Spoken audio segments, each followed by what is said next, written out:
There's another thing I want to play from these hearings here about climate change. Have a look at this.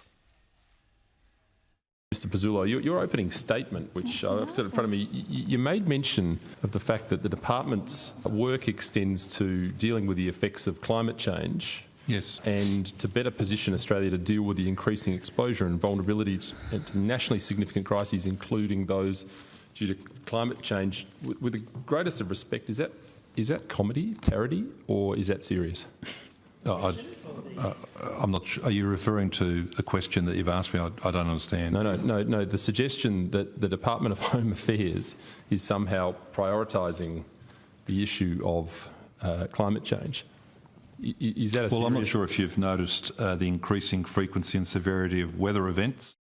So, Senator, let me get this straight. Here.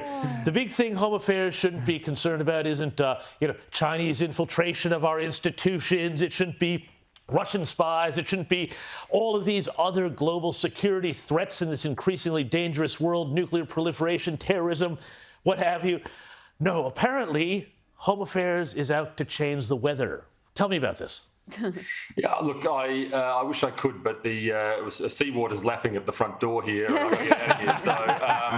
So, no, just a joke. Very serious problem. Don't worry about cybersecurity and all that sort of stuff. Look, I don't know. Once again, without wanting to be too untheatrical about this, Mr. Pizzullo does do a good job. He's a very good administrator. He's been lumbered with this nonsense sandwich by the Labor government. I mean, this legislation has been put through and he's been caught with it, so presumably he has to defend it up on the big stage there.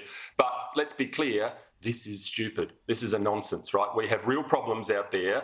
And whether or not there is some agency somewhere that wants to talk about climate change, it ain't Home Affairs, right? They are dealing with bigger problems than that, I'm sorry to say. And, this is the problem. People are now starting to see the reality of having elected this Labor Greens Teal alliance. These little tentacles are infiltrating the bureaucracy everywhere. They are. And in fact, you ever want to see a better example of who's running this country, come to estimates during an estimates week and come down to the cafeteria and look at who's running the country. This country is run by the unelected now. We are seeing them getting infiltrated with this stuff. And, we need a strong political class. We need people to get involved in politics and elect strong leaders to control this bureaucratic class as well. Absolutely. So I don't know. I cannot tell you. I don't know. I'm just, it's bizarre. And Senator, you make a really good point there because, of course, Mike Pizzullo is a well-respected administrator in Canberra, but he is laboured with this government that he now has to serve.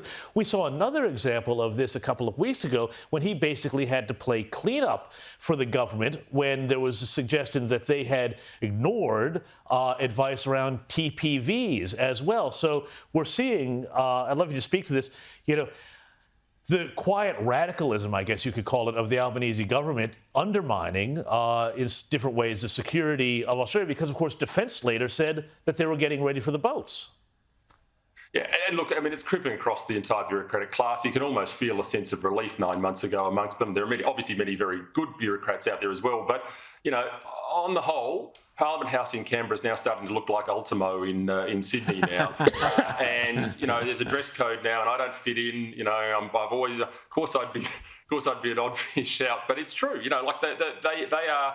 There's a very different agenda that's permeating through, and the real power, just like it was in Yes Minister, for everyone that watched that back in the good old days, nothing has changed except they're bigger and badder now. And, there are more of them, and they wield an enormous power in this country, and you can see it in almost every single department, of which there are far too many, by the way.